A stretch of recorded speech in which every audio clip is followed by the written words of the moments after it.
Hey, what's up? This is Todd Smith and I'm back with another video.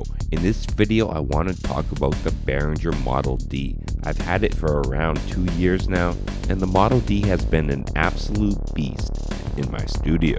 When I turn on my analog rack and plan to mix it into my sound, the Model D is almost always the first one that ends up into the mix.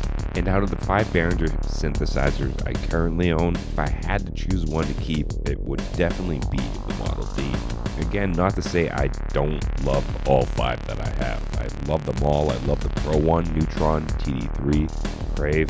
They all sound very good in my opinion, and they can all offer a lot, and everybody might make a different choice on which one they would keep. Simplicity of use and really awesome sweet spots. I just end up grabbing this machine all the time. I mean, it's based off one of the most classic and loved synths of all time, so that probably helps the aspect of why I love it so much. And I imagine the Model D's simplicity and its ability to pretty much always find its way into a mix and supply something very good is half the reason why the Model D became a classic. The Behringer Model D, just like the original, is a drifty little bastard. But that's part of the sound, that's part of the personality of this device, of this synth, of the creation of the Model D. I really love using the Model D to back my bass line with a nice sub bass that has a little bit of resonance to it. You know, when I add some delay into that mix, it just gets so creamy and really just adds a lot to the sound. And since you can have up to 3 layers, you can just really create some thick, creamy, awesome bass.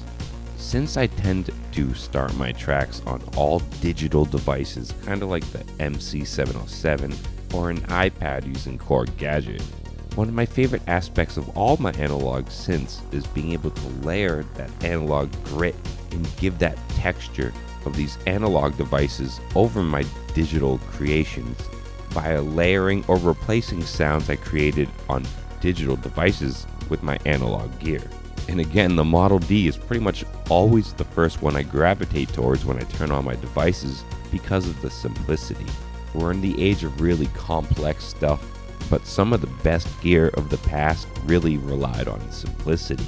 Since their design is so straightforward and their sound is kind of easy to dial in, when I'm coming up with ideas on how I want to layer my analog with my digital, pretty easy for me to dial in the concepts of if I'm going to be able to use the TD3 and how I'm going to use it, and if I'm going to be able to use the Model D.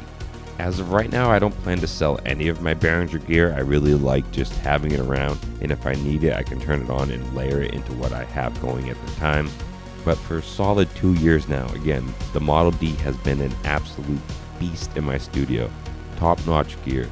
An absolute bang for the buck on the price tag I spent on this thing. I know I got on sale for a great price. I need to thank Behringer for putting out such a great product at such a great price tag. Something that has supplied so much to my creativity. I'd love to hear your stories of the Model D and what it means to you in your studio. And as always, stay positive, stay creative, support each other, and peace.